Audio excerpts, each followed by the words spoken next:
In today's episode, Charlie asks, what belongs in a customer persona file that you use for generative AI?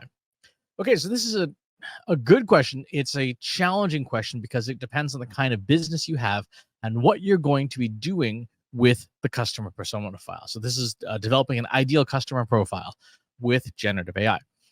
A big part of what goes into it needs to be focused on what's going to be coming out of it. So if you're going to use it for things like proofreading text, etc., you would probably want to have a lot of data about what the customer reads, what the customer is expecting to see, as well as the usual stuff like demographics, psychographics, firmographics, etc. Who is this person? What kind of company do they work at? What are their needs and pain points that whatever your customer is, if your customer is, a 35 to 44-year-old female mom, then you're going to have different needs than a 45 to 54-year-old Korean male dad, right? So there's different needs that and pain points that each person is going to have.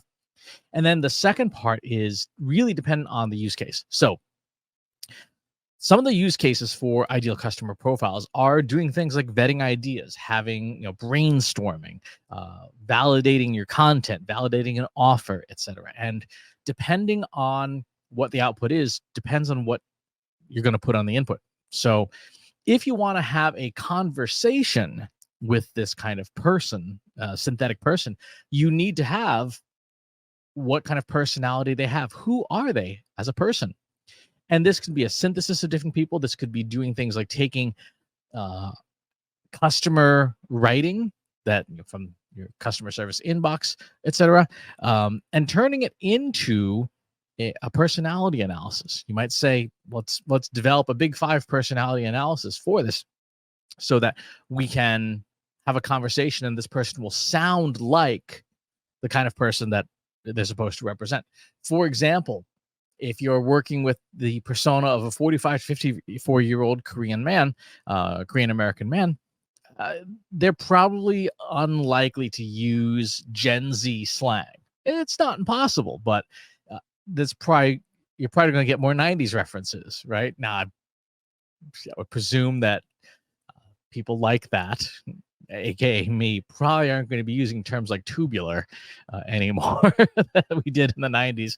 But the point is that you want the dialogue and the personality to reflect who that person is. Likewise, you would want to have a more complete list of things like that person's interests above and beyond just work, because those are personality traits that will influence how somebody thinks. What are that person's hobbies? What do they value in life? Are they married? Are they divorced? Are they parents? Are they double income, no kids? Are they dog owners, cat owners? All those personality traits that would be in a real human being for that purpose should be in that profile if you're going to use it conversationally. If you're just going to be validating content, then of course you have more things like the needs and the pain points, how that person shops, what they value, what they think about all throughout the customer journey. How do they become aware of problems? How do they become aware of solutions? How do they shortlist and select vendors? B2B, B2C doesn't matter. You want to know those things from your market research and from the data that you have access to assemble what that looks like, assemble who that persona is. And then those are all the pieces that go into an ideal customer profile. You will break them out by sections, such as demographics, firmographics, economics, etc., in a probably markdown file format, since language models seem particularly predisposed to coding style formats. So Markdown is a very popular one. Most of GitHub uses it, and GitHub, of course, is a huge repository of data.